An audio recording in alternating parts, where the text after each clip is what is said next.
সাম্য ও মানবিক সমাজ বিনির্মাণ এবং বিএনপির ভারপ্রাপ্ত চেয়ারম্যান তারেক রহমান কর্তৃক ঘোষিত রাষ্ট্র কাঠামো মেরামতর ৩১ দফা বাস্তবায়নের লক্ষ্যে বান্দরবনের লামা উপজেলাত ছাত্র সমাবেশের আয়োজন করিয়ে আজিজনগর সাংগঠনিক থানা ছাত্রদল।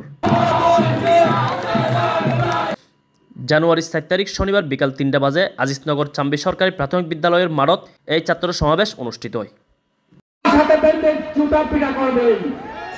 অনুষ্ঠানত প্রধান অতিথি হিসেবে উপস্থিত আছেন বাংলাদেশ জাতীয়তাবাদী দল বিএনপির জাতীয় নির্বাহী কমিটির সদস্য শাসিম প্রো জেরি।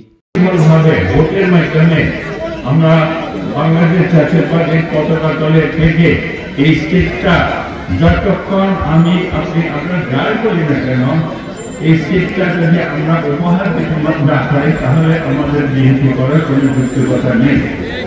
বিশেষ অতিথি হিসেবে উপস্থিত আছেন বান্দরবন পার্বত্য জেলা বিএনপির সিনিয়র সহসভাপতি অধ্যাপক মোহাম্মদ উসমান গনি, সহসভাপতি শাসই প্রু, আলহাজ নাজিমুল ইসলাম চৌধুরী, আলহাজ আব্দুল শুক্কুর এবং প্রধান বক্তা হিসেবে উপস্থিত আছেন বান্দরবন পার্বত্য জেলা ছাত্র দলের ভারপ্রাপ্ত সভাপতি আবু বকর সিদ্দিক।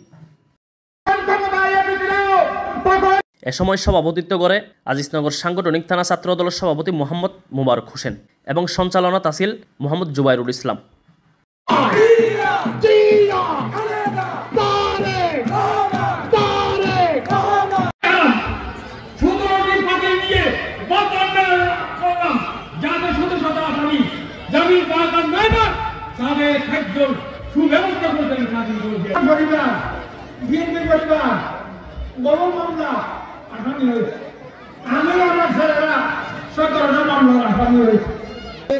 আমরা 1971 সালের মুক্তিযুদ্ধ দেখি নাই, 69-এর গণ অভ্যুত্থান দেখি নাই, 52 বিএনপি ঘোষিত 31 দফা জনগণের দোরগোড়ায় পৌঁছে দেওয়া এবং আমার Mohammad Ilyas Arman, C plus TV, Bandarban.